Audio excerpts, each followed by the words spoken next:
Alright. I still have to dig my car out by hand, but I got the shoveling done. Or snow blowing. Holy shit, really. Look how high that is.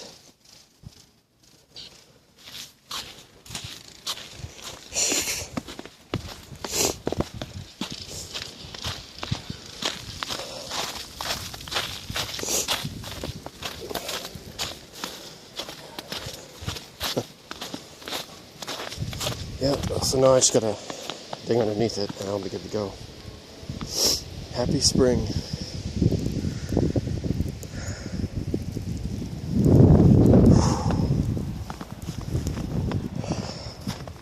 I think I'm the only one on the block who actually dug myself out today.